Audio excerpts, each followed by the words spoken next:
আমাদের আজকের গল্প শেয়াল ও বেজি। সে অনেক দিন আগের কথা। এক দেশে ছিল এক শেয়াল আর বেজি। ওরা দুজনে ছিল খুব বন্ধু। বন্ধু হলে কি হবে, মনে মনে আবার দুইজনারই ছিল দুইজনার প্রতি প্রবল ঈর্ষা। একদিন শেয়াল বনের রাস্তা দিয়ে হেঁটে হেঁটে যাচ্ছিল। যেতে যেতে সে দেখতে পেল একটা বড়ই গাছ।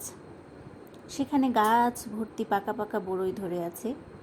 দেখে তো তার খুব লোভ হলো, কিন্তু সে তো গাছে উঠতে পারে না। এখন কি হবে, কি করে সে বড়ই খাবে? হঠাৎ তার মাথায় বুদ্ধি এলো, বন্ধু বেজি তো গাছে উঠতে পারে, বেজির কাছেই যাওয়া যাক। যেই ভাবা সেই কাজ।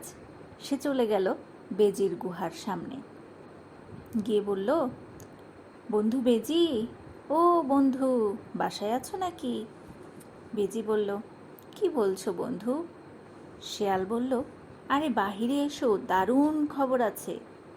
বেজি বাহিরে এলে শেয়াল বেজিকে নিয়ে বড়ই গাছের নিচে চলে এলো। বেজি তো গাছ দেখে অবাক। খুশিতে লাফিয়ে লাফিয়ে বড়ই গাছে উঠে টসটসে বড়ইগুলো খেতে থাকলো। শেয়ালের কথা সে একেবারেই ভুলে গেল। এমন সময় শেয়াল নিচে থেকে হাঁকলো, ও বন্ধু, একা একা খেও না, আমাকেও দাও কিছু। তখন বেজি দুষ্টুমি করে শেয়ালের জন্য কাঁচা বড়ই দিয়ে সে পাকাগুলো খেতে থাকলো।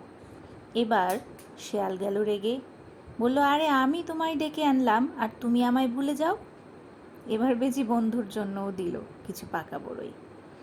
দুজনে টেস্টি টেস্টি বড়ইগুলো খেতে থাকলো।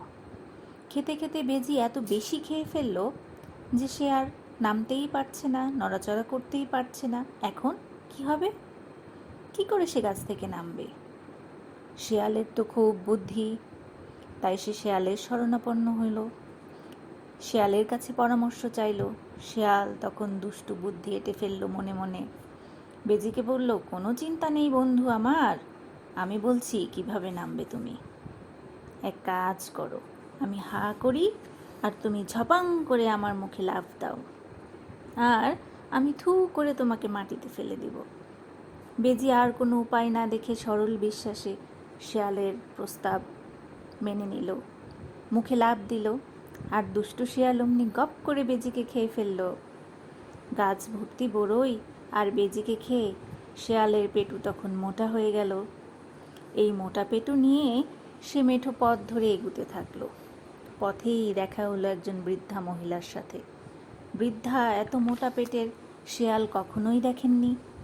তিনি খুব অবাক হয়ে বললেন, ও শেয়াল, তোমার পেট এত মোটা কেন? শেয়াল রেগে গেল, বলল, পেট মোটা করিস না, এক গাছের বড়ই খেয়েছি, একটা গাছে চড়া বেজিকে খেয়েছি, তোকে খেতে কতক্ষণ? বলে বুড়িকে খেয়ে ফেলল। শেয়ালের পেটু তখন আরও মোটা হয়ে গেল। এরপর শেয়াল আবার ক্লান্ত পথে বেরোলো।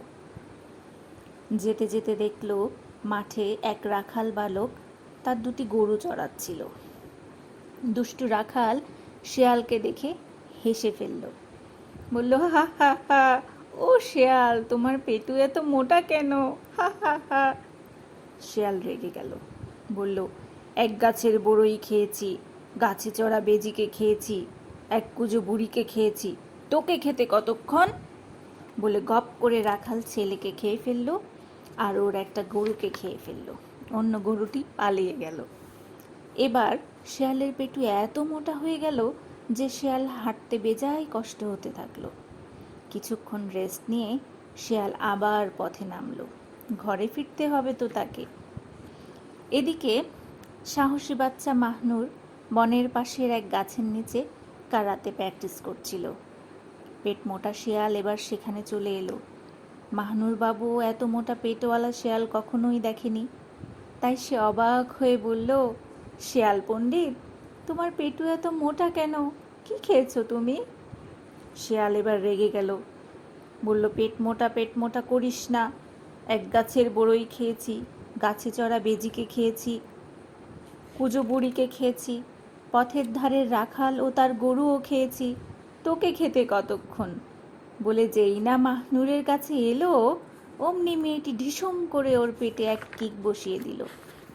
কিক খেয়ে শেয়ালের পেট ফেটে গিয়ে সে মারা গেল। আর ওর পেট থেকে একে একে বেজি, বুড়ি, রাখাল ও তার গরু বেরিয়ে এলো। মুক্ত হয়ে সকলে সাহসী মাহনুরকে বলল, থ্যাংক ইউ মাহনুর, তুমি অনেক সাহসী। মাহনুর সকলের সাথে শুভেচ্ছা বিনিময় করে ওদের সকলকে ওর বন্ধু করে নিল। Thank you.